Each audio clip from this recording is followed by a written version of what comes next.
غير المغضوب عليهم ولا الضالين. بار دیگر درود بھیجے گا محمد و آل محمد.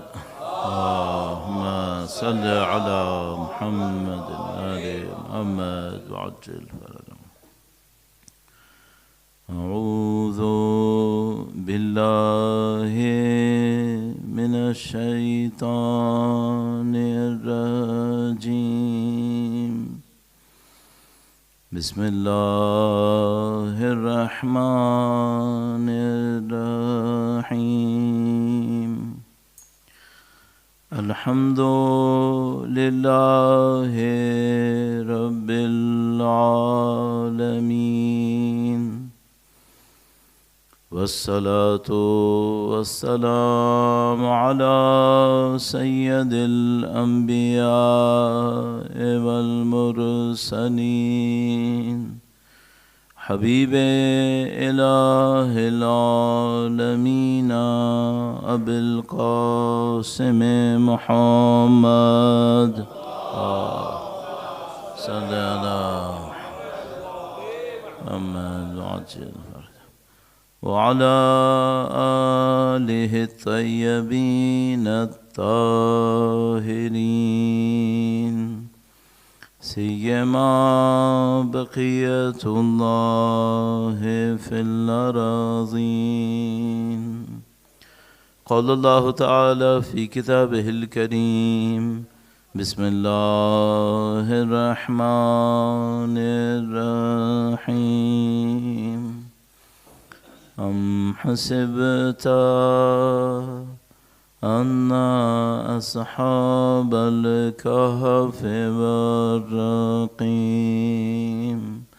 كانوا من آياتنا عجبا. درود بھیجے گا محمد و آل محمد پر. محمد وعجل فرجهم. پروردگار عالم کا انتہائی لطف و کرم ہے، انتہائی احسان ہے. خدا نے متعال نے ایک بار پھر یہ سعادت نصیب کی اہل بیت اطہار علیہ السلام کے ذکر میں، اہل بیت اطہار علیہ السلام کی مجلس میں حاضر ہونے کا موقع نصیب کیا. اس دعا کے ساتھ کہ انشاءاللہ مرتے دموں تک خدا ہمیں اور قیامت تک ہماری تمام نسلوں کو اہل بیت کے جانثاروں میں قرار فرمائے، ان کے وارث کے ظہور کا دن دیکھنا نصیب فرمائے. انشاءاللہ ان کی نصرت کی سعادت اور اس راہ میں شہادت نصیب فرمائے. تمام دعاؤں کی قبولیت کے لیے وقت کے امام کی نظر لطف کو حاصل کرنے کے لیے ایک بار پھر درود بھیجیں محمد و آل محمد. صلی علی محمد وعجل فرجهم. خدا نے متعال کا احسان ہے کہ اس نے ہمیں زندگی میں یہ سعادت نصیب کی ہے کہ اہل بیت اطہار علیہ السلام کا ذکر کریں. چونکہ اس سلسلے کی بس یہاں پہ یہ ایک ہی مجلس ہے، اور ایک مجلس کے اندر بہت ساری چیزیں ہوتی ہیں جو کہنے کے لیے ہوتی ہیں، تو میں مقدمات میں آپ کا وقت نہیں گزرواؤں گا. میں چاہوں گا کہ بالکل براہ راست اس موضوع کے اوپر آ جاؤں کہ جو مجھے آپ کی خدمت میں عرض کرنا ہے. لیکن ہمارا طریقہ یہ ہے کہ ہم جہاں کہیں بھی پہلی دفعہ مجلس پڑھنے کی سعادت حاصل کرتے ہیں وہاں تھوڑے سے نکات، کچھ نکات اپنے کام کے طریقہ کار کے بارے میں عرض کرتے ہیں. اب وہ ہماری گویا ایک عادت بن گئی ہے. شاذ و نادر کوئی جگہ ہوتی ہے جہاں بہت ہی کوئی کم وقت ہو تو ہم اس کو چھوڑ دیتے ہیں، لیکن یہاں پر مجھے لگ رہا ہے کہ نہیں، چند منٹس ہیں تو میں وہ پوائنٹس جلدی سے عرض کرتا ہوں آپ کی خدمت میں، اور انشاءاللہ اس کے بعد پھر اصل مطلب کی طرف. درود بھیجے گا محمد و آل محمد پر. صلی علی محمد وعجل فرجهم.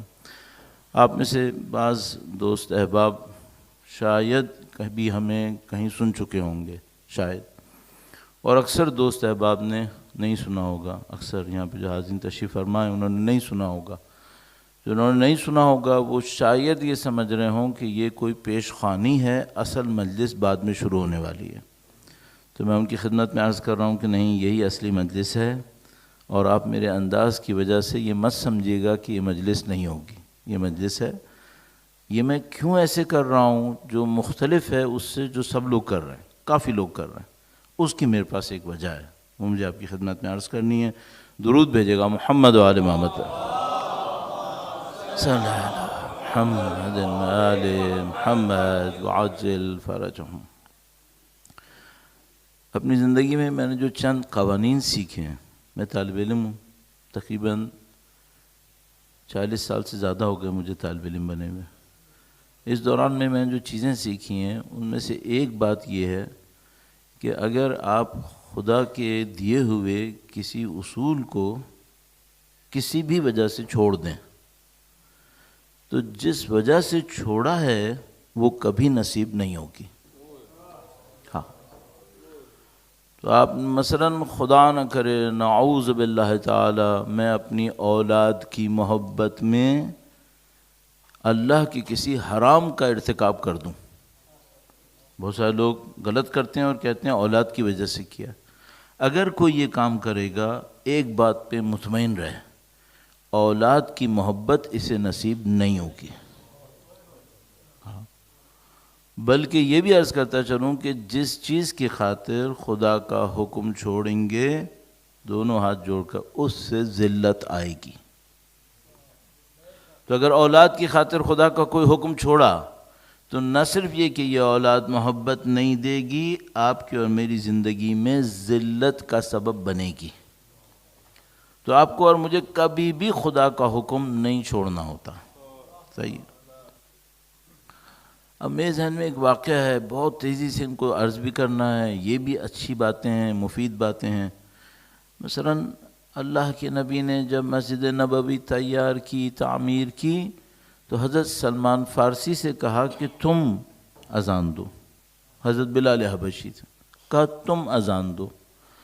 اچھا، اب یہاں پر مثال کے طور پر فرض کر لیجئے یہاں پہ ایک کمیونٹی ہے اور یہاں پہ زیادہ تر لوگ پنجابی زبان سمجھتے ہیں، تو اعلان کرنے کے لیے کون سا بندہ ڈھونڈا جائے گا؟ جو پنجابی زبان جانتا ہو یا جو فرینچ جانتا ہو؟ اگر کوئی جگہ ہوئی جہاں پہ مثال کے طور پہ سب بڑے بڑے اردو سمجھنے والے اردو دان بیٹھے ہیں، تو وہاں پہ آپ کو ایک ایسا بندہ اعلان کے لیے لانا پڑے گا جس کی اردو زبان اچھی ہو۔ اللہ کے نبی نے اعلان کروانا تھا اور بندہ وہ لے کر آئے جس کو شین بولنا نہیں آتا تھا۔ یہ ہمارے اصولوں کے خلاف چلا گیا معاملہ۔ بھئی ہم تو یہ کہتے ہیں کہ مجلس بھی وہ پڑھے جس کو خطابت اچھی آتی ہو۔ اللہ کے نبی نے حضرت بلال حبشی میں کیا دیکھ کر اس سے اذان دلوائی؟ خطابت تو نہیں آتی تھی، سین بولتے تھے شین کی جگہ۔ اتنا برا تلفظ تھا عربی زبان کا کہ ہمارے مسجد میں پیش امام بننا بھی مشکل پڑ جائے گی، پھر بھی ان سے اذان دلوا دی۔ اچھا، کام بھی اناؤنسمنٹ ہے، اناؤنسمنٹ تو زبان سے ہی ہوتی ہے۔ اب نہ لہجہ ہے نہ زبان ہے، شکل و صورت بھی کوئی بہت زیادہ حسین و جمیل نہیں تھی، پھر بھی دلوائی۔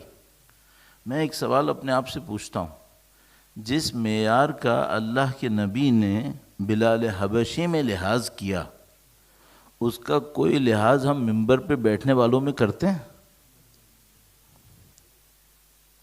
زیادہ تر تو نہیں ہوتا۔ زیادہ تر ہمیں ایک ہی چیز چاہیے ہوتی ہے، خطابت اچھی ہو، پبلک کو کھڑا کر دے۔ میں جب مجلسیں پڑھنا شروع کی تو میں نے اپنے آپ سے ایک عہد کیا، میں خطابت نہیں کروں گا۔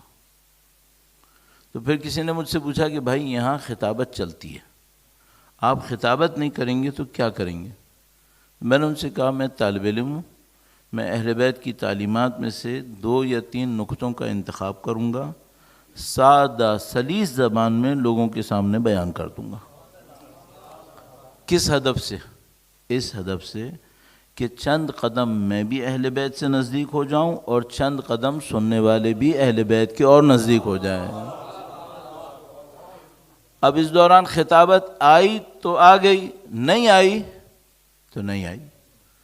بس اب اگر یہاں پہ کوئی خدا نہ کرے یہ سن کر آیا ہے کہ آف کراچی کوئی آیا ہے خطابت کرے گا، یہ بندہ واقعاً آف کراچی ہے، یہ خطابت نہیں کرے گا۔ آپ اپنی سلامتی کے لیے درود بھیجیں، محمد و آل محمد، صلی علی محمد و آل محمد وعجل فرج۔ تو خطابت تو ہم نے نہ کرنی تھی نہ کریں گے، جو کریں گے وہ کیا کریں گے؟ اہل بیت کی تعلیمات میں سے چند نکات بیان کریں گے۔ مقصد کیا ہے؟ بعض اوقات ہم لوگ دین بیان کرتے ہیں، ایسا دین بیان کرتے ہیں جس پر عمل کرنے کے لیے مریخ پہ جانا پڑے گا۔ اب یہاں سارے اہل ارض رہ رہے ہیں، اہل زمین رہ رہے ہیں، نہ ان میں سے کسی نے مریخ پہ جانا ہے، نہ کسی نے کسی اور ستارے پہ جانا ہے، انہوں نے زمین پہ بیٹھ کے دین پہ عمل کرنا ہے۔ اس کو میں کیا کہتا ہوں؟ چونکہ وقت اتنا کم ہے کہ ان کی تشریحات میں نہیں جانا چاہتا، صرف ذکر کر رہا ہوں۔ اس کو میں کہتا ہوں کہ بعض اوقات ہم لوگ علم کے دریا بہا دیتے ہیں، سننے والے سن کر بڑے خوش ہوتے ہیں، باہر جا کر ان کو پتہ نہیں ہوتا کرنا کیا ہے۔ بھائی مجھے ایک واقعہ یاد ہے اپنی بچپن کا۔ میں ایک مجلس میں گیا، زیادہ تر جاتا تھا، تو والدہ نے ایک دفعہ پوچھا کہ مجلس کیسی تھی؟ میں نے کہا بہت اچھی تھی۔ تو انہوں نے کہا لوگوں کو پسند آ رہی تھی؟ میں نے کہا بہت پسند آ رہی تھی۔ نعرے لگ رہے تھے؟ میں نے کہا بہت نعرے لگ رہے تھے۔ تو انہوں نے آخر میں مجھ سے پوچھا مولانا نے کیا کہا تھا جس پہ نعرے لگ رہے تھے؟ اب مجھے بالکل نہیں پتا تھا۔ پھر مجھے ایک اور بات سمجھ میں آئی، جو لوگ 25 سال سے مجلس سن رہے ہوں ان سے آپ کبھی کہہ دیں 25 صفحے فضائل اہل بیت پہ لکھ کے لے آئیں۔ بھئی ہمارے آپ ان تذکرہ فرمائیں صحیفہ سجادیہ کا، مولا کے 240 خطبے ہیں نہج البلاغہ میں، کتنے لوگوں نے 25 بھی پڑھے ہیں؟ کتنے لوگوں نے؟ پوچھنے کی بھی ضرورت نہیں۔ کئی دعائیں ہیں صحیفہ میں، کتنے لوگوں نے وہ دعائیں پڑھی ہیں جن کو پتا ہو کہ اس میں لکھا کیا ہے؟ شاذ و نادر۔ پھر مجھے یہ سمجھ میں نہیں آتا، یہ جو ہم لوگ مجالس میں بہت ساری علمی باتیں کرتے ہیں، اس کا اثر کہاں جا رہا ہے؟ میں ایک اور سوال آپ سے کروں گا، آپ کی زحمت کم کروں گا، تیسرا مطلب اور عرض کروں گا، اور پھر آپ کی زحمت تمام۔ درود بھیجیں محمد و آل محمد، صلی علی محمد آل محمد وعجل فرج۔ تھوڑا سا کراچی سے عرض کر دوں، کراچی کی آبادی خدا حکومت سے جھوٹ نہ بلوائے تو بہرحال 2 کروڑ کے قریب کہتے ہیں لوگ۔ ہماری حکومت پتہ نہیں 50-60 لاکھ لوگوں کو شمار کرتے وقت کہاں ڈال دیتی ہے، مجھے سمجھ میں نہیں آتا۔ بہرحال کہتے ہیں کہ تقریباً 2 کروڑ آبادی ہے۔ اس 2 کروڑ آبادی میں تقریباً 15 سے 20% لوگ اہل بیت کے چاہنے والے ہیں، تو یہ تقریباً 40 لاکھ لوگ بنتے ہیں۔ 40 لاکھ لوگ، ان 40 لاکھ لوگوں میں اگر ہر خاندان میں آن ایوریج 5 بندے حساب کریں تو ہمارے پاس 8 لاکھ خاندان بنتے ہیں۔ یہ 8 لاکھ خاندان ہر سال ایک مجلس تو کروا ہی دیتے ہیں، تو 8 لاکھ مجلسیں تو یہی ہو گئیں۔ کراچی میں اندازاً 40 مقامات پر جمعہ ہوتا ہے، اندازاً۔ عشرے کتنے ہوتے ہیں؟ 2 مہینے 8 دن تقریباً تمام امام بارگاہوں کے اندر مجلس ہوتی ہے۔ سارے سال ویکینڈز پر مجلسیں ہوتی ہیں۔ یہ جو میں ساری مجلسیں شمار کروں تو یہ ملین سے اوپر جائیں گی، صحیح ہے؟ یہ تو چلو کراچی ہو گیا۔ کیا ایسا ہے کہ بریڈ فورڈ میں مجلسیں 25 سال پہلے کے مقابلے میں کم ہوئی ہیں؟ امام بارگاہیں بڑھ رہی ہیں، مسجدیں بڑھ رہی ہیں، مجلسیں بڑھ رہی ہیں، قرآن چھپ رہے ہیں، مفاتی چھپ رہی ہے، سب کچھ چھپ رہا ہے، سب کچھ ہو رہا ہے۔ اب ذرا دل پہ ہاتھ رکھ کے میں کہیں پہ سوال کرتا ہوں، بعض اوقات کچھ لوگ غصے میں آ جاتے ہیں، تو جن کے اندر غصہ تھوڑا زیادہ ہے میں پہلے سے ہی ایڈوائز کروں گا آدھا گلاس پانی پی لیں، صحیح؟ میں آپ سے ایک بات پوچھوں گا، اس سب کے ساتھ سچ بڑھ رہا ہے یا جھوٹ بڑھ رہا ہے؟ دلوں کی محبتیں بڑھ رہی ہیں؟ مجھے بتاؤ دین جا کہاں رہا ہے؟ یہ جو ہم نے 10 لاکھ مجلسوں میں محنت کی، ایوریج ایک مجلس میں 50 پارٹیسپنٹ لے لوں نا، یہ 5 کروڑ گھنٹے بن جائیں گے آگے جا کے۔ ایک شہر میں 5 کروڑ گھنٹے یا 50 لاکھ گھنٹے بھی تبلیغ ہو رہی ہو اور وہاں نفرتیں بڑھ رہی ہوں، ہو کیا رہا ہے؟ ایک وجہ ہے، ہم علم بڑھا رہے ہیں، عمل نہیں بڑھا رہے۔ علم بڑھ رہا ہوگا، اس کا بھی ڈاؤٹ ہے مجھے ڈاؤٹ ہے کہ علم بھی بڑھ رہا ہے یا نہیں بڑھ رہا۔ بقول بھائی کے کہ مثلا اگر یہی پوچھ لو کہ ایک لائن صحیفہ سجادیہ سے پڑھ، انہوں نے تو کسی بچے سے پوچھا تھا، بزرگوں سے پوچھ لو، مشکل میں پھنس جائیں گے ہم لوگ۔ تو اس کا مطلب کیا ہے؟ اس کا مطلب یہ ہے کہ ہم کچھ باتیں کر رہے ہیں مجالس کے اندر، شاید علم بڑھ رہا ہو، یہ ایک بات طے شدہ ہے، عمل نہیں بڑھ رہا۔ عمل بڑھتا تو کچھ اور ہو رہا ہوتا۔ اب ہم نے دوسرا پوائنٹ یہ سوچا کہ ہم نے مجلس جب بھی پڑھنی ہے کوئی نہ کوئی عمل کی بات ضرور کرنی ہے، تو آپ یہاں سے باہر جانے سے پہلے آپ عمل کی کوئی بات اپنے ہاتھ میں لے کے جائیں گے انشاءاللہ تعالی۔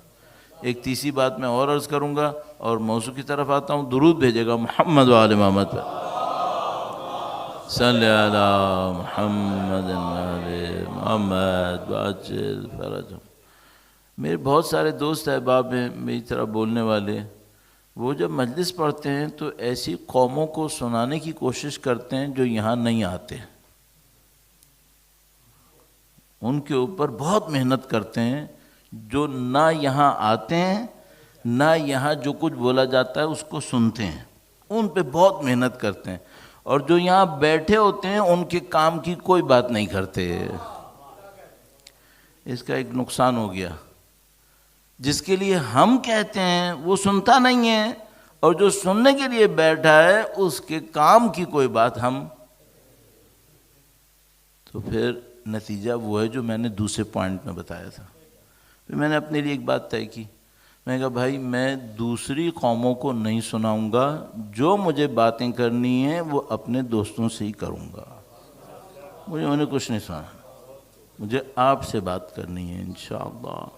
اب اپنی صحت و سلامتی کے لیے درود بھیجیں محمد و آل محمد، صلی علی محمد و آل محمد وعجل فرجہم۔ اب اصلی بات کی طرف آتا ہوں تاکہ مزید آپ کو وقت نہ لگے۔ ایک مثال سے شروع کروں گا اور کوشش کروں گا کہ تھوڑا سا میں اس کو تیز کر پاؤں۔ درود بھیجیں محمد و آل محمد پر، صلی علی محمد و آل محمد وعجل فرجہم۔ بعض اوقات کوئی ہم سے پوچھتا ہے، وہ کہتا ہے مولانا میں کیا کروں کہ میرا بیٹا بچہ امام کے لشکر میں شامل ہو جائے؟ اجے یہ سوال کرتے ہیں یا نہیں کرتے؟ بہت کرتے ہیں۔ 40 سال پہلے اتنا ذکر نہیں تھا، اگر کسی کو نہ یاد ہو تو میں بتا رہا ہوں۔ 40 سال پہلے میں کراچی میں ایک شیعہ آبادی میں رہا کرتا تھا، ایران جانے سے پہلے۔ میں آپ کو گارنٹی سے بتا رہا ہوں 40 سال پہلے اس آبادی کے لوگوں کو دعائے سلامتی امام زمانہ نہیں آتی تھی، یہ میں آپ کو بتا رہا ہوں۔ 1984 کی بات بتا رہا ہوں۔ ظاہر ہے یہاں جو بہت سارے بچے بیٹھے ہیں وہ 84 میں پیدا نہیں ہوئے ہوں گے، لیکن 84 کی بات میں آپ کو بتا رہا ہوں، دعائے سلامتی نہیں جانتے تھے۔ الہی عظم البلا سیکھے ہوئے چند سال گزرے تھے، دعائے ندبہ کراچی میں کہیں نہیں ہوتی تھی، میں عرض کر رہا ہوں آپ کی خدمت، اور میں شیعہ آبادی میں رہتا تھا۔ دعائے کمیل شروع ہوئے 3-4 سال ہوئے تھے، 84 میں ہمارا یہ عالم تھا۔ تو الحمدللہ ابھی تو بہت ترقی ہو گئی ہے، ابھی سب کو دعائیں کافی آ گئی ہیں. شب قدر کے اعمال میں مٹھی بھر لوگ آتے تھے، مٹھی بھر لوگ آتے تھے. الحمدللہ ابھی تو بہت ترقی ہو گئی ہے، بہت توجہ ہو گئی ہے. تو اب اس توجہ میں ہوتے ہوئے کچھ لوگ ایک سوال کرتے ہیں، وہ یہ کہ مولانا ہم اپنے بچے کو چاہتے ہیں امام کی نصرت کرے، امام کے لشکر میں پہنچے، کیا کریں، کیسے پہنچے؟ اچھا، اب میرے پاس ایک راستہ یہ ہے کہ میں اس کو حدیثوں کی کوئی کتاب بتا دوں، جیسے میں ایک ابھی آپ کی خدمت میں عرض کر دیتا ہوں. بہت نفیس ایک کتاب تھی، عربی میں لکھی گئی تھی، اس کا نام تھا منتخب الاثر. اس کا اردو میں ترجمہ ہوا جمال منتظر. جمال منتظر انتہائی مستند، انتہائی خوبصورت کتاب، اردو میں موجود، انٹرنیٹ پہ اویلیبل. کسی کو وقت کے امام کی مناسبت سے احادیث کا مطالعہ کرنا ہو، یہ کتاب بہت اچھی کتاب ہے، آپ اس کو دیکھ سکتے ہیں. ٹھیک ہے، تو میں ممکن ہے کہ ایک کتاب بتا دوں جو میں نے بتا دی، لیکن مجھے پتہ ہے کہ ہماری قوم کو کتاب پڑھنے کی عادت نہیں ہے، صاف بات ہے. تو میں ایک اور کام کروں گا، میں ایک مثال دیتا ہوں اور میں آپ سے اس مثال کے ذریعے سے یہ پوچھوں گا کہ کیا ایسا آدمی امام کے لشکر میں ہوگا. اس سے ہم یہ سیکھ پائیں گے کہ کیسا آدمی امام کے لشکر میں ہوگا. میں آپ سے ابھی پوچھتا ہوں، درود بھیجے گا محمد و آل محمد پر. صلی علی محمد و آل محمد وعجل فرجهم. یہ میں صرف فرض کر رہا ہوں، کہہ نہیں رہا ہوں، فرض کر رہا ہوں. فرض کریں آپ سے کوئی یہ کہے، انشاءاللہ نہیں کہے گا، صرف فرض کر رہا ہوں. فرض کریں آپ سے کوئی یہ کہے کہ امام کا لشکر ہوگا، اس میں ایک بندہ ایسا ہوگا، ایسا ہے نہیں، فرض کروں، چوتھی دفعہ کہہ رہا ہوں تاکہ کوئی بیچ سے کلپ نکال کے نہ ڈال دے. فرض کریں کوئی کہے، خدا نہ کرے نعوذ باللہ تعالی ایسا ہے نہیں، کوئی کہے کہ امام کے لشکر میں ایک بندہ ایسا ہوگا، نعوذ باللہ تعالی، کہ وہ ہر روز اپنی فجر کی نماز قضا کرتا ہوگا. آپ کا دماغ مانتا ہے؟ نہیں مانتا. کیوں؟ آپ کا دماغ مجھ سے کہے گا کہ مولانا 1100 سال تقریباً انتظار کیا، اور 1100 سال جس لشکر کا انتظار کیا، آپ یہ کہہ رہے ہیں کہ اس لشکر میں ایک بندہ ایسا ہوگا جو ریگولر فجر کی نماز نعوذ باللہ تعالی قضا کرتا ہوگا. اب مولانا یہ کیسے ممکن ہے؟ میں کہوں گا آپ بالکل صحیح کہہ رہے ہیں. اب میں ایک بات پوچھتا ہوں، اگر میں روزانہ فجر کی نماز قضا کرتا ہوں اور کہتا ہوں میں انشاءاللہ امام کے لشکر میں جاؤں گا، اب میں اپنے دعوے میں سچا ہوں یا جھوٹا ہوں؟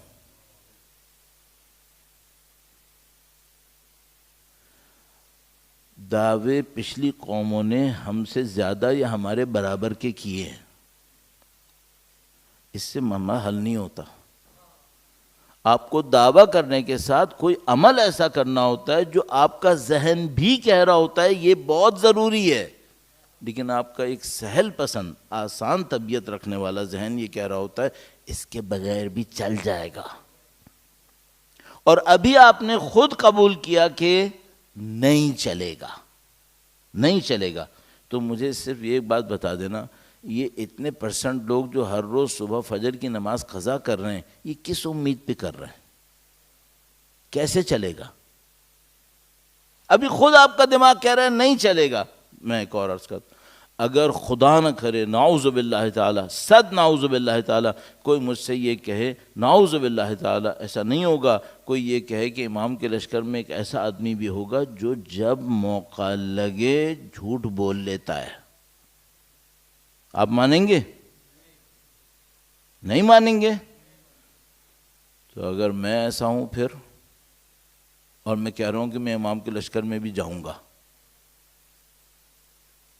تو میرے اس دعوے کے بارے میں کیا خیال ہے؟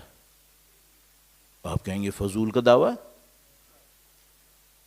اگر میں آپ سے کہوں بھی نا کہ میں نے ایک روایت پڑھی ہے نعوذ باللہ تعالی جس میں ایسا ہے، آپ کہیں گے مولانا آپ جیسے 50 علماء بھی ہم سے کہیں ہم نہیں مانیں گے.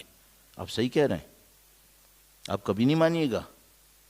امام کے لشکر میں ایسی غلط صفات کے لوگ ہو ہی نہیں سکتے. اب صرف اپنے آپ سے پوچھ لینا، میرے اندر تو کوئی ایسی غلط صفت نہیں ہے. میں آپ کے پاس صرف 50 منٹ کے لیے ہوں یہاں پہ. مجھے اس 50 منٹ میں کوئی ایسی بات کہنی ہے جو آپ کو یہاں سے نکلنے کے بعد بھی یاد رہے. پہلی بات یہی تھی. آپ ایک کام کر سکتے ہیں, ویکینڈ آئے گا ابھی, 10 منٹ نکالیں, اپنا ایک انالیسس کریں, اپنے آپ سے ایک سوال پوچھیں. اس کو میں آپ کی خدمت میں جرأت کر کے عرض کر رہا ہوں. میں معذرت چاہتا ہوں اگر میری باتیں واقعاً طبیعت کے لیے بھاری گزرتی ہوں, لیکن میرا کام ہی یہی ہے. میں اور کوئی کام نہیں کر سکتا ہوں. میں دین کے جس حصے کو خطرے میں دیکھوں گا اسے بچانے کی کوشش کروں گا. درود بھیجیں محمد و آل محمد پر. صلی علی محمد آل محمد وعجل فرج. سادہ سا ایک کام کیجیے گا, میں بھی یہ کام کروں گا انشاءاللہ, خدا مجھے توفیق نصیب کرے. کہیں پہ بیٹھوں 10 منٹ کے لیے اپنا انالیسس کروں اور اپنے آپ سے ایک سوال پوچھوں, للہ باللہ اپنے آپ سے ایک سوال پوچھوں, جیسا انسان میں ہوں یہ لشکر امام میں جائے گا یا نہیں جائے گا؟ یہ سوال پوچھنا چاہیے یا نہیں پوچھنا چاہیے؟ اگر لشکر امام میں جانا اہم نہیں ہے تو پھر زندگی کا کوئی فائدہ نہیں ہے, بیکار ہے. تو قطعاً اپنے آپ سے ایک سوال پوچھنا چاہیے, جیسا کہ میں انسان ہوں ایسی ہی حالت میں کیا میں لشکر میں جاؤں گا؟ اگر آپ کو ڈاؤٹ لگے پتہ نہیں یہ سوال کیا جواب کیا ہے, تو آپ ایسا کر لو, اپنا انالیسس کر لو, اپنی اچھائیاں لکھ لو, اپنی برائیاں نعوذ باللہ اگر کوئی ہے وہ لکھ لو. ان برائیوں کو دیکھتے ہوئے بولو, اگر مجھے کوئی مولوی کہتا ایسی برائیوں والا امام کے لشکر میں تھا, مانتا میں یا نہیں مانتا؟ اپنا فیصلہ خود کر لو. ظہور کا انتظار کیوں کر رہے ہو؟ فیصلہ پہلے سے کر لو نا. ظہور پہ سیکنڈ چانس نہیں ہوگا. پھر اس سے پہلے کہ امام فیصلہ کریں کہ لشکر میں جانا ہے اس بندے نے یا نہیں جانا ہے, اپنا فیصلہ خود کرو تاکہ صحیح کرنے کا موقع مل جائے ہمیں. پھر کیا کروں؟ خدا نہ کرے اگر مجھے پتا چلے میرے اندر 5 ایسی مشکلات ہیں جو رکاوٹ بن سکتی ہیں, میں کہوں گا بھائی خدا تمہیں عمر دے, مجھے نہیں پتا میری کتنی باقی ہے, 1 سال میں 1 برائی ختم کر لو بس. 1 برائی پکڑ لو, اگر کوئی ہے اسے پکڑ لو, کہ میں 1 سال محنت کروں گا اس برائی کو ختم کروں گا جو میرے اور لشکر امام میں رکاوٹ بنی ہوئی ہے. یہ کام کر لو. اب اپنی ایمان کی سلامتی کے لیے, مزید ترقی کے لیے درود بھیجیں محمد و آل محمد. صلی علی محمد آل محمد وعجل فرج. بھائی امام سے نزدیک ہونا تھا نا, یہ طریقہ ہے, یہ راستہ ہے. اچھا, اور کوئی کسی کے ذہن میں کچھ اور آ رہا ہے نا, وہ بھی میں عرض کر دیتا ہوں. ایک بات عرض کرتا ہوں, ایک واقعہ عرض کرتا ہوں, کہانی نہیں ہے, واقعہ ہے. پاکستان سے باہر میں ایک جگہ گیا, بتانے کی ضرورت کیا کہ کہاں پر, ایک جگہ پہ گیا, وہاں پہ ایک بندہ ملا. یہ واقعہ میں بہت عرض کر چکا ہوں. ایک بندہ ملا, اس کے پاس بہت پیسہ تھا, بہت پیسہ تھا سینٹر کا, اپنا تو ہوگا ہی ہوگا, سینٹر کا پیسہ بھی اس کے پاس بہت تھا. ٹھیک ہے, وہ اس سینٹر کا پریزیڈنٹ تھا. ٹھیک ہے, اور اس پیسے کو وہ میرے حساب میں کہیں خرچ نہیں کرتا تھا.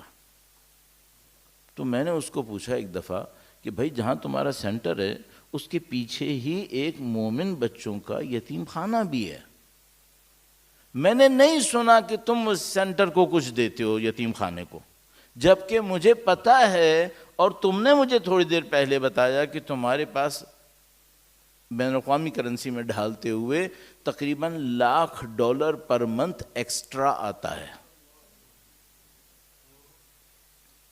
اس نے خود بولا تھا کہ $1,00,000 پر منتھ مجھے ریسورسز سے سینٹر کو ملتا ہے, خرچہ نہ ہونے کے برابر. تو میں نے کہا تم ان کو کیوں نہیں دے دیتے؟ ممبر پہ بیٹھا ہوا ہوں, ممبر پہ بیٹھا ہوں. اس نے مجھے کہا مولانا میں کسی کو نہیں دوں گا, میں بینکوں میں رکھ رہا ہوں, جب امام آئیں گے تب دوں گا.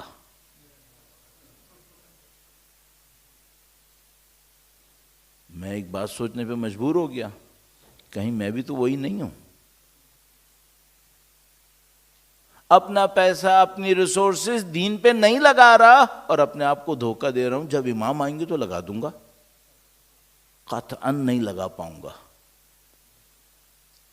اگر میں ایسا ہوا میں قطعاً نہیں لگا پاؤں گا۔ اچھا ایک اور آدمی کیا کہتا ہے، مولانا آج تو میں اتنا اچھا آدمی نہیں ہوں، لیکن جس دن ظہور ہوا اسی دن ساری برائیاں ختم کر دوں گا۔ یہ دعویٰ ہے یا دھوکہ ہے؟ یہ دھوکہ ہے۔ کیوں؟ ایک آدمی مجھ سے کہہ رہا ہے مولانا 1 دسمبر کو ایک میراتھن ہوگی جس میں 40 کلومیٹر دوڑنا ہوگا، مجھ سے تو 400 میٹر بھی نہیں دوڑا جاتا، لیکن جس دن میراتھن ہوگی میں 40 کلومیٹر دوڑ کے دکھاؤں گا۔ یہ 4 کلومیٹر دوڑ لے بڑی بات ہے، میری طرح ہوگا یہ؟ تو میں کہہ رہا ہوں جس دن امام آئیں گے میں ساری برائیاں ختم کر دوں گا۔ سننے کوئی نہیں ملے گا، سننے کوئی نہیں ملے گا۔ کیا پہلے نہیں ہوا ایسا؟ مولا نے روز عاشور دشمنوں سے کہا تمہیں میری آواز سنائی نہیں دے گی کیونکہ تمہارے حرام تمہارے شکم میں ہے، امام نے کہا ہے۔ اس کا مطلب کیا ہے؟ اس کا مطلب یہ ہے کہ جو لوگ ایسی برائیوں میں مبتلا ہوں جن کا ان کو پتہ ہے کہ برائی ہے پھر بھی مبتلا ہیں، ان کو مظلوم سامنے کھڑے ہوئے امام کی آواز سنائی نہیں دیتی ہے، اور ہم سوچ رہے ہیں کہ ہمیں غیبت میں بیٹھے ہوئے امام کی آواز سنائی دے گی۔ یہ نہیں ہوگا۔ پھر اگر کسی نے تبدیل کرنا ہے ابھی کرنا ہے، اگر کسی نے دین کے لیے کچھ کرنا ہے ابھی کرنا ہے، ورنہ پھر نہیں ہوگا کبھی۔ یہ امام کی تشریف آوری کا تقاضا ہے جو ہم سے کیا جا رہا ہے۔ اب اس مسئلے میں ایک پوائنٹ اور آپ کی خدمت میں عرض کروں گا، اور وہ پریکٹس ہے جو اب مجھے آپ کو دینی ہے تاکہ آپ یہاں پہ جانے سے پہلے کچھ آپ کے ہاتھ میں ہو کہ بھائی کوئی پوچھے آپ نے کیا میسج دیا، یہ میسج دیا کرنے کے لیے۔ درود بھیجیں محمد و آل محمد پر، صلی علی محمد و آل محمد وعجل فرجہم۔ کوئی اور جگہ ہوتی نا جہاں 3 دن پڑھنا ہوتا تو میں جتنی باتیں ابھی تک کہی ہیں ان کو 2 دن میں پڑھتا، آہستہ آہستہ، تاکہ جو لوگ سننے والے ہیں وہ آہستہ آہستہ سنیں اور قبول بھی کریں۔ میں نے سب الٹ دیا، ایسے ہی بول دیا، کیوں؟ وقت نہیں ہے۔ اور میں ایک بات بتاؤں، مجھے نہیں پتا میری زندگی میں سے کیا بچا ہے، مجھے نہیں پتا امام کی تشریف آوری سے پہلے کتنا وقت ہے۔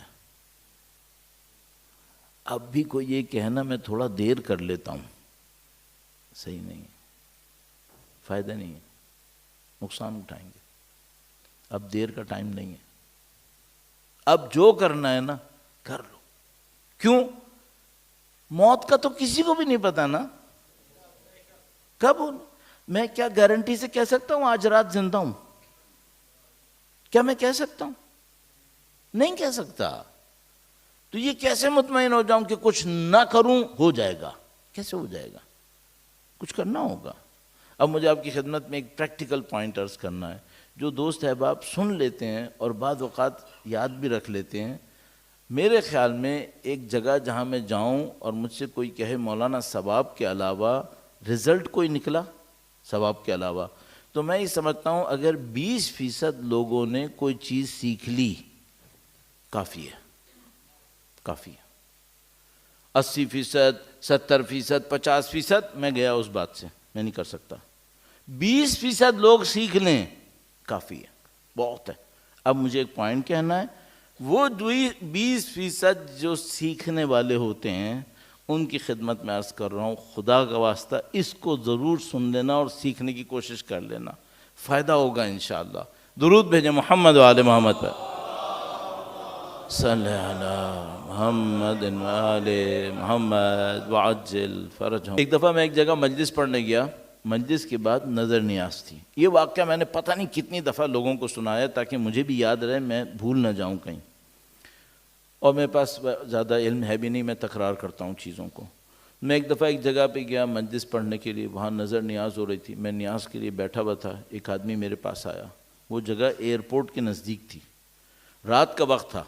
اس نے کہا مولانا، وہ آیا میرے پاس، پورا نہیں بیٹھا، جیسے یوں آدھا بیٹھا آدھا کھڑا ہوا. اس کو کہتے ہیں تجافی. ہمیں دنیا میں ایسے ہونا ہے جیسے جب چاہیں کھڑے ہو جائیں چلے جائیں، اس کو کہتے ہیں تجافی. وہ آیا اس طرح بیٹھا، اس نے کہا مولانا مجھے ایک سوال کرنا ہے، کسی نے پوچھوایا ہے، فوراً جواب دیجیے گا، مجھے ایئرپورٹ پہ شفٹ لگی ہوئی ہے، مجھے وہاں جانا ہے، تو آپ مجھے فوراً جواب دیجیے گا، مجھے دیر ہو رہی ہے. میں نے کہا بسم اللہ. اس نے کہا مولانا جلدی سے بتائیے گا معرفت امام کیا ہوتی ہے. میں گھبرا گیا. میں نے کہا پتہ نہیں کون سا فرشتہ ہے جو امتحان لینے آ گیا ہے اتنی جلدی میں. مائکرو سیکنڈ میں میرے ذہن میں آیا اس سے کہوں بندے خدا مجھے معاف کرو، کل آ جانا، صحیح سے بتا دوں گا. پھر میرے ذہن میں آیا نہ تم، ایسے ہی مائکرو سیکنڈ میں یوں جیسے لہراتا ہے نا بات، میرے ذہن میں نہ تم زندہ ہو کل، پتہ نہیں، نہ یہ زندہ ہے، پتہ نہیں. ایک جملہ کوئی عقل میں آتا ہے تو بول دو. اچانک میرے ذہن میں ایک جملہ آیا، میں نے جملہ بول دیا. وہ جملہ سوچے سمجھے بغیر میں نے بول دیا. شاید زندگی میں نے کم ایسا کیا ہوگا کہ کوئی جواب میں نے اتنا بے سوچے سمجھے بولا ہوگا. رسک لیا، میں نے بول دیا. جیسے ہی میں نے بولا اچانک میرے دماغ میں آیا، اچھا اس نے کہا ہاں مولانا بہت شکریہ، چلنے لگا. اوہ میرے دماغ میں آیا کہ میں نے کیا غلطی کر دی، سوچا بھی نہیں تھا، بول دیا. ایک آدمی کو کہا اس کو پوائنٹ کر لو، دیکھ لو یہ بندہ کون ہے، کل مجھے شاید بلانا ہے اس کو، تاکہ اگر میں نے غلط کہا تو اس کو بلاؤں تو صحیح، اس کو صحیح کروں. اس نے کہا مولانا میں نے اس کو نوٹ کر لیا. میں نے کہا ٹھیک ہے. پھر میں نے وہیں بیٹھے بیٹھے سوچا جملہ صحیح تھا یا غلط تھا، تو مجھے لگا جملہ صحیح تھا. رات کو گھر آیا، دوبارہ سوچا جملہ صحیح تھا یا غلط تھا. مجھے لگا صحیح نہیں تھا، بہت اچھا تھا. پھر میں نے اپنے آپ سے پوچھا اگر اتنا ہی اچھا تھا تو تم نے اس پہ عمل کیوں نہیں کرا؟ تم عمل کرو اس پہ. لما تقولون ما لا تفعلون، کیوں ایسی باتیں کرتے ہو جس پہ عمل بھی نہیں کرتے؟ تم عمل کرو. تو میں نے دیکھا نہیں جملہ صحیح ہے، عمل کے قابل ہے، عمل کرنا چاہیے. اب وہ جملہ میں نے آپ سے عرض کرنا ہے، چھوٹی سی بات ہے، کوئی بہت بڑی بات نہیں ہے، عمل کی ہے. جناب اس نے پوچھا تھا معرفت امام کیا ہوتی ہے. میں نے اس کو ایک جملہ کہا تھا، امام کی پسند اور ناپسند کو پہچاننا معرفت امام ہے.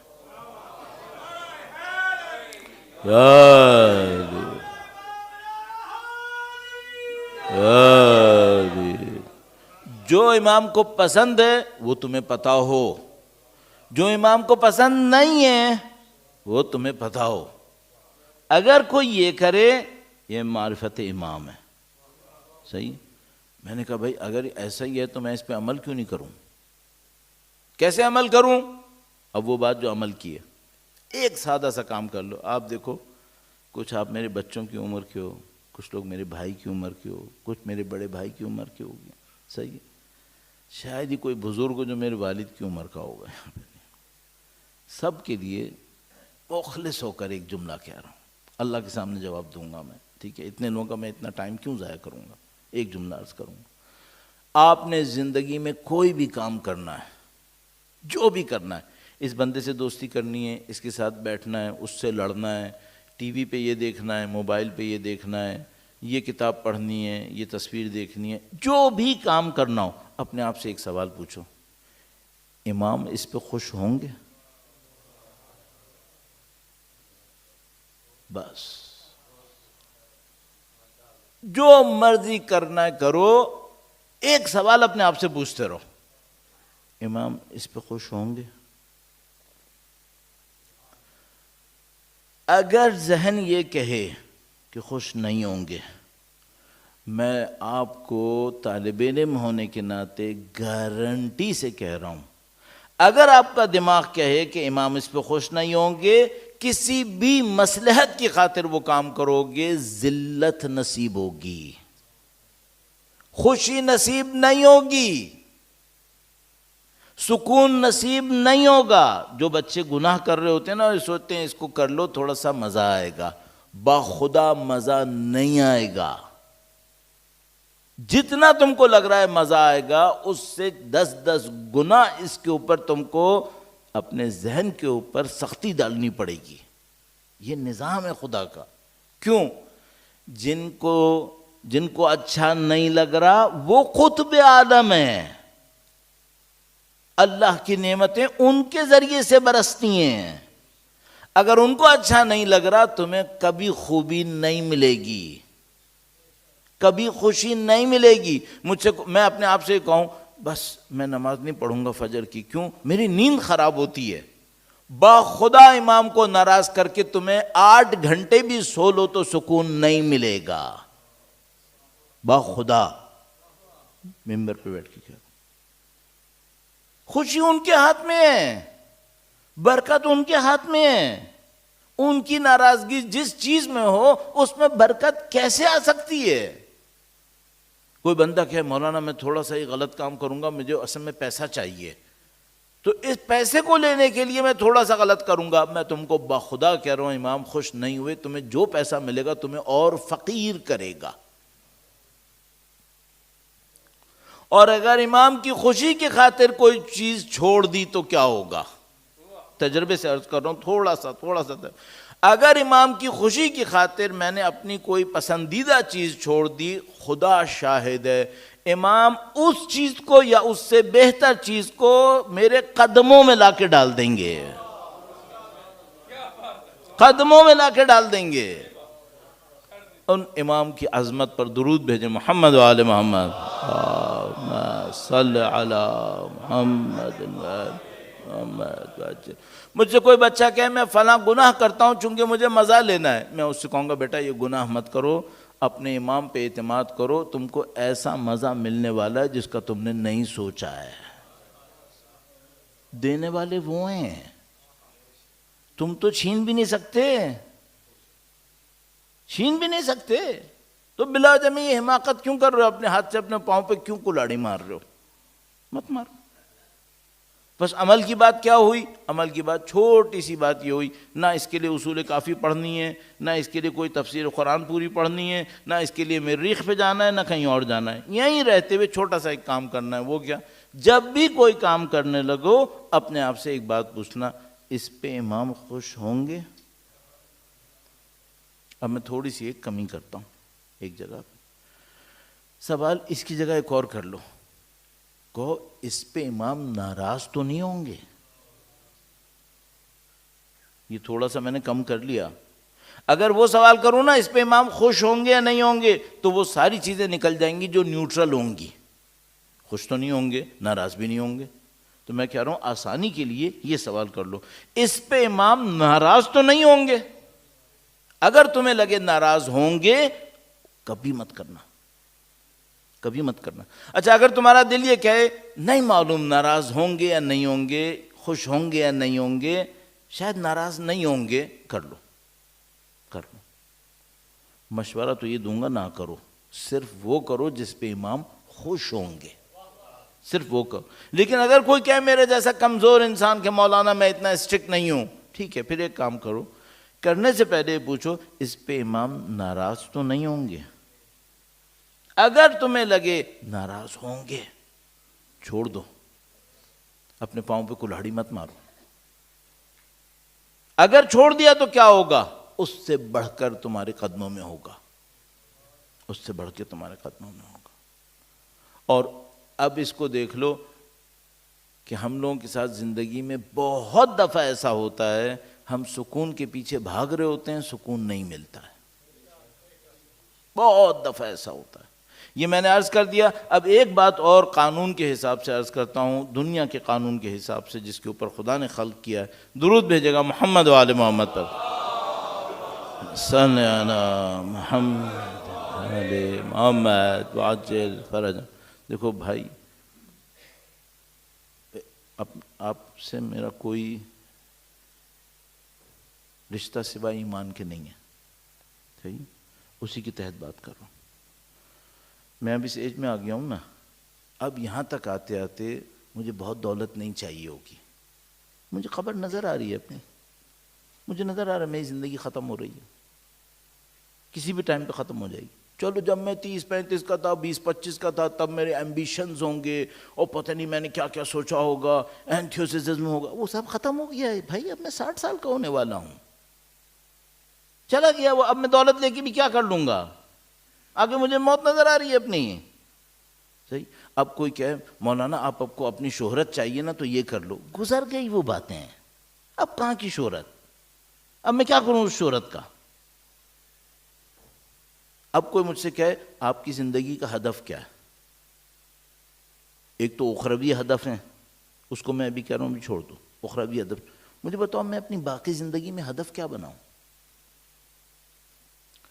15-20 سال کا بچہ بیٹھا ہو نا، وہ کہے گا مولانا میری زندگی کا ہدف یہ ہے کہ میں نے فلاں گاڑی لینی ہے، فلاں ولا خریدنا ہے، فلاں یہ. وہ تم کر لو تو ٹھیک ہے کر لو. کیا تم کبھی میری طرح بوڑھے نہیں ہو گے؟ تو تمہیں اگر 25 سال کھیل کھیل میں گزارنا ہے نا، گزار لو. آؤ گے تم بھی یہیں پہ. کہاں آؤ گے؟ دولت ہدف نہیں بن سکتی، نہیں بن سکتی. شہرت ہدف نہیں بن سکتی. کیوں؟ میں نے بڑے بڑے دولت مندوں کو ذلیل ہوتے دیکھا ہے. تم نے نہیں دیکھا کیا؟ دیکھا. بڑے بڑے طاقتوروں کو تنہائیوں میں رگڑ رگڑ کے مرتے دیکھا ہے. نہیں دیکھا کیا؟ دیکھا ہے. اب میں کہوں مجھے طاقت چاہیے، اس طاقت کے رکھنے والوں کو ذلیل ہوتے دیکھا ہے، میں نے تنہائیوں میں مرتے دیکھا ہے. کیا مجھے وہ انجام اچھا لگا کیا؟ نہیں. تو میں اپنے آپ سے پوچھتا ہوں اب تمہاری زندگی میں بچا کیا چاہیے؟ یہ سوال آپ 25 سال کی عمر میں بھی کر لو، بہت اچھا ہے. ایک جواب دوں گا، یقین مانو، دل سے عرض کر رہا ہوں آپ سے. ایک چیز مجھے چاہیے. وہ کیا؟ مجھے کچھ لوگ چاہیے ہوں جن کو میں دل سے چاہتا ہوں اور وہ مجھے دل سے چاہتے ہوں. ہاں. ایک لمحے میں مجھے سکون چاہیے. اور مجھے پتا ہے دولتوں سے سکون نہیں ملتا ہے، شہرتوں سے سکون نہیں ملتا ہے. سکون کس سے ملتا ہے؟ سکون چاہنے والے لوگوں سے ملتا ہے. اچھا جب ہم لوگ طاقتور ہوتے ہیں نا تو ایسے لوگوں کو اپنے پاس سے بھگا چکے ہوتے ہیں. جب ہم کمزور ہوتے ہیں تو وہ ہمارے نزدیک نہیں آتے، پھر ہمیں تنہائی میں مرنا ہوتا ہے. میں اتنا احمق نہیں بننا چاہتا، میں اپنے آپ کو اتنا پاگل نہیں دیکھنا چاہتا. تو میں کیا چاہتا ہوں؟ میں چاہتا ہوں کہ میری زندگی میں کچھ لوگ ایسے ہوں جن کو میں دل سے چاہتا ہوں، اور کچھ لوگ میری زندگی میں ایسے ہوں میرے اطراف میں جو مجھے دل سے چاہتے ہوں. اس میں سکون ہے، اس میں سکون ہے. اب مجھے کوئی نسخہ یہ بتا دے کہ یہ ہوتا کیسے ہے. اگر کوئی مجھ سے کہنا مولانا دولت کیسے ملتی ہے تو میں کہوں گا بھائی کسی فائنینشیل کنسلٹنٹ کے پاس چلے جاؤ، میں نہیں بتا سکتا. البتہ میں بتا سکتا ہوں، مجھے پتا ہے. اگر کوئی مجھ سے کہے مولانا طاقت کیسے ملتی ہے تو میں کہوں گا بھائی ایسا کرو کسی پولیٹیشین کے پاس چلے جاؤ، وہ تمہیں بتا دے گا. میرے پاس بھی ایک نسخہ ہے، میں بتا سکتا ہوں.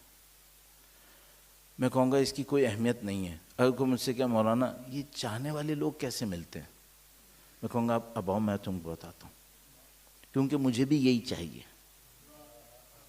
مجھے بھی یہی چاہیے. آپ مجھے بتاؤ، دیکھو بھائی آپ میں سے کچھ لوگ ہیں جو میری عمر سے زیادہ ہیں، کچھ لوگ ہیں جو میری عمر کے برابر ہیں. تنہائی میں مرنا اچھا لگتا ہے؟ اگر کوئی جوان یہاں بیٹھا ہو نا جو کہ مولانا مجھے پرواہ نہیں ہے میں مروں گا، میں کہوں گا نہیں تم بیوقوف ہو، ابھی تمہیں عقل نہیں آئی، ابھی نہیں مر سکتے تنہائی میں، بہت بری ہے. اور یہاں بڑا برا حشر ہے. پاکستان میں بھی بہت اچھا نہیں ہے، یہاں بہت برا حشر ہے. بچتے کیسے؟ ایک نسخہ عرض کروں گا. یہ نسخہ دولت میں بھی کام آتا ہے، طاقت میں بھی کام آتا ہے. اس میں کام لاؤ کوئی فائدہ نہیں ہوگا. اس میں کام لے آؤ سکون کیسے ملتا ہے. اس نسخے کو میں عرض کرتا ہوں، یہ میری زندگی کے چند نچوڑوں میں سے ایک نچوڑ ہے. اس کو میں نے سیکھا ہے اور سب روایتوں کے اوپر بیس کرتا ہے، سب روایتوں کے اوپر بیس کرتا ہے. اہل بیت کی روایتیں پڑھتے رہو، علم کھلتا رہے گا آپ کے سامنے. درود بھیجیں محمد و آل محمد پر. صلی علی محمد و آل محمد وعجل فرج. آپ سب سے میری ایک صرف درخواست ہے، اب تک میری باتیں اچھی نہ لگی ہوں نا، اس کو سن لینا، اس کو سن لینا۔ آپ کو زندگی میں جو چاہیے وہ تھوڑا تھوڑا پرخلوص انسانوں کو دینا شروع کر دو، خدا بڑھا بڑھا کر آپ کو واپس دلا دے گا۔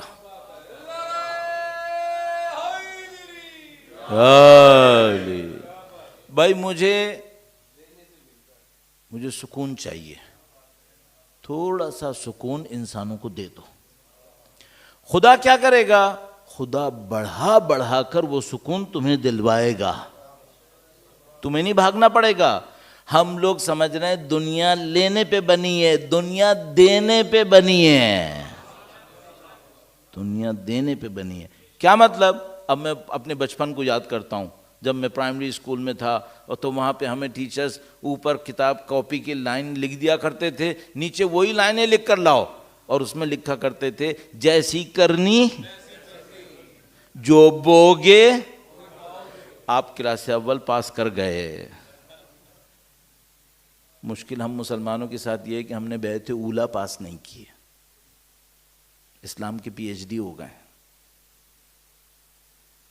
پہلی بیعت تھی جھوٹ مت بولنا، خیانت مت کرنا، ہمسائے کا خیال کرنا، امانتوں کے اندر وعدہ خلافی میں اجتناب کرنا، وعدہ خلاف۔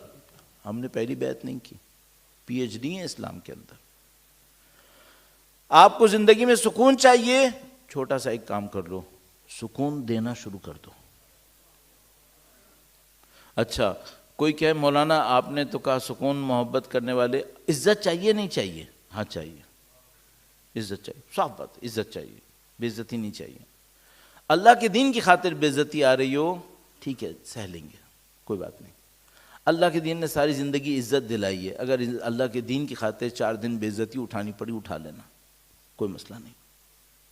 عزت چاہیے؟ ہاں چاہیے۔ چھوٹا سا ایک کام کرو، جس کو لوگ بلا وجہ میں عزت نہیں دے رہے جبکہ بیچارے کا حق تھا، تم اس کو عزت دے دو، تم اس کو عزت دے دو۔ اللہ ایسی عزتیں دلائے گا کہ بڑے بڑے تمہارے سامنے حیران کھڑے ہوں گے کہ ان کو عزت کہاں سے مل جاتی ہے۔ ہاں، سکون چاہیے، سکون دو، عزت چاہیے، عزت دے دو، احترام چاہیے، احترام دے دو۔ دکھاوے کا دوں؟ نہیں، بے لوس، بے لوس دو، صحیح ہے۔ اب مجھے خوشی چاہیے، سادہ سا کام کرو، لوگوں کو خوشیاں دے دو، بے لوس، بے لوس۔ علم چاہیے، علم دے دو، علم دے دو۔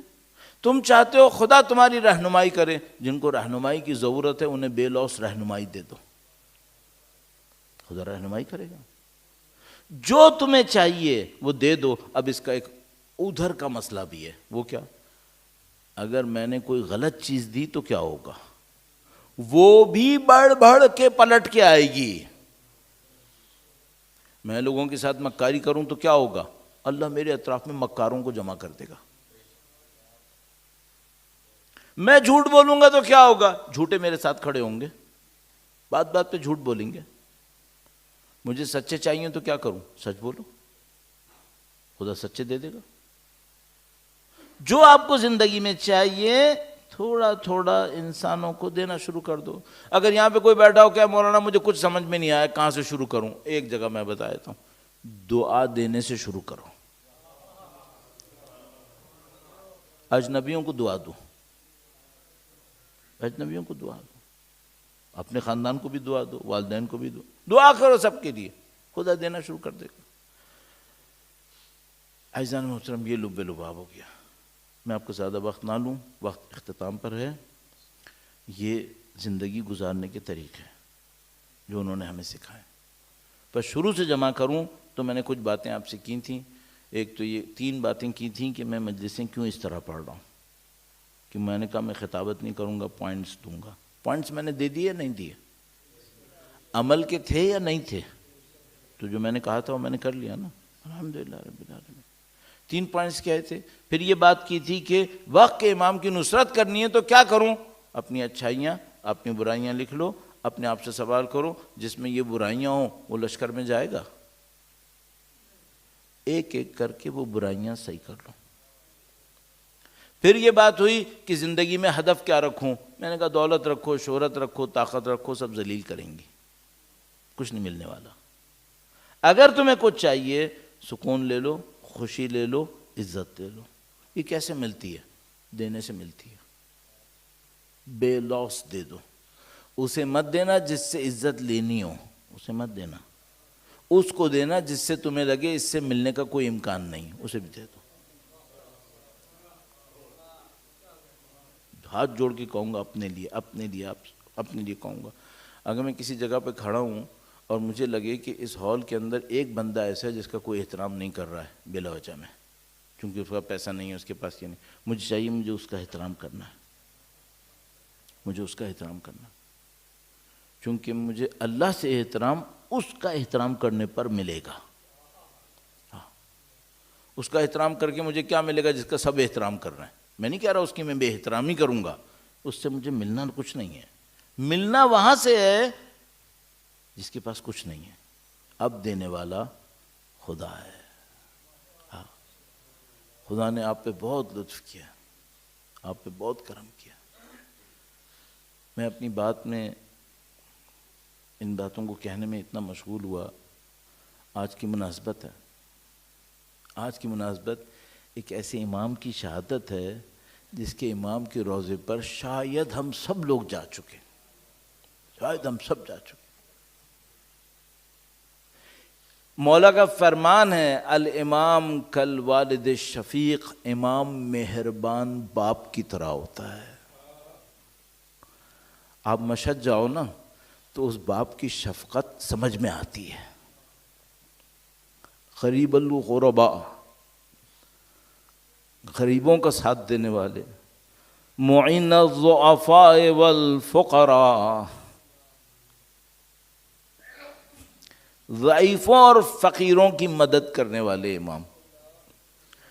لوگ دور سے گنبد دیکھتے ہیں، کہتے ہیں یا امام السلام علیکہ یا علی ابن موسیٰ رضا، لگتا ہے جیسے محبتیں نصیب ہو رہی ہیں، چاہتیں نصیب ہو رہی ہیں۔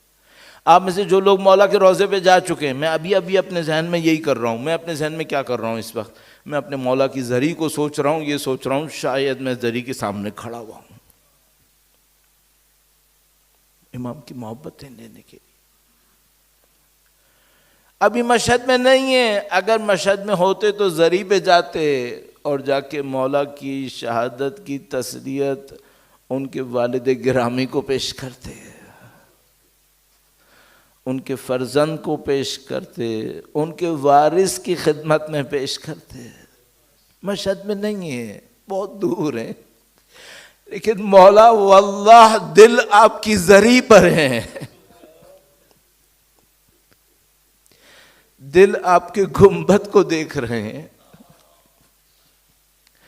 ایسے ہی جیسے ہم زری کے سامنے سے گزر رہے ہوں اور مولا کو سلام کرتے ہوئے بڑھ رہے ہوں اور سرہانے پہنچے ہوں اور پھر الٹے قدم چل رہے ہوں اور مولا سے کہہ رہے ہوں السلام علیکہ یا علی ابن موسیٰ رضا، سلام ہو مولا غریب الغرباء آپ پر، جن کی غربت تھی کہ بیٹا بھی باپ تک نہیں پہنچ پایا تھا۔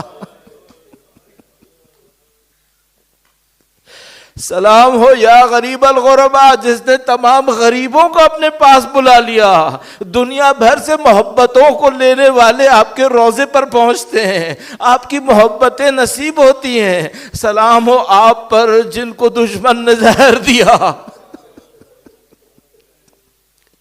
سلام ہو اس امام پر جس کو باقی اماموں نے کہا یہ ہمارا غریب جد ہے، یہ غریب جد امجد ہیں، مشہد مقدس کے اندر ہیں، کوئی اور روضہ نزدیک نہیں تھا، مولا وہاں تشریف فرما تھے، آخری وقت تک پکارتے رہے میرے بیٹے جواد کو سلام۔ مولا 8ویں امام کا جنازہ عجیب عالم میں اٹھا، ارے کتنا عجیب عالم ہے کہ جو ظالم قاتل ہے وہ جنازے کے ساتھ کھڑا ہے۔ مولا کے 26 بھائی بہن ہیں، ہر ایک دور ہے اور اپنے بھائی کے غم میں گریا کھنا ہے، لیکن شانہ دینے والا کوئی نہیں ہے۔ آج امام کا تابوت برآمد ہوگا، میں کہوں گا جب آپ مولا کے تابوت کی زیارت کریں، مولا کی غربت پہ سلام کیجئے گا، مولا کی عظمت پہ سلام کیجئے گا، لیکن اس لاشے کو سوچئے گا جو کربلا میں بے گور و کفن پڑا ہے۔ ایک مولا غریب الغربا کی بہن قم میں ہے جو بھائی سے ملنے کے لیے چلی ہے لیکن قم میں شہید ہو گئی ہے، اور ایک سید الشہداء کی بہن ہے جو تلہ زینبیہ پر ہے۔ یہ غربتوں کے امام ہو گئے، ان اماموں نے غربتیں اٹھائی ہیں۔ مولا کا جنازہ عجیب غربت میں اٹھا، میں کہوں گا مولا سلام ہو آپ کی غربت پر، سلام ہو اس قید خانے پر جس میں آپ تھے، سلام ہو آپ کی تنہائی پر، لیکن ذرا اس جنازے کو سوچنا جو رات کی تاریکی میں اٹھا تھا۔ ألا لعنة الله على القوم الظالمين وسيعلم الذين ظلموا أيام منقلب ينقلبون ماتم حسین۔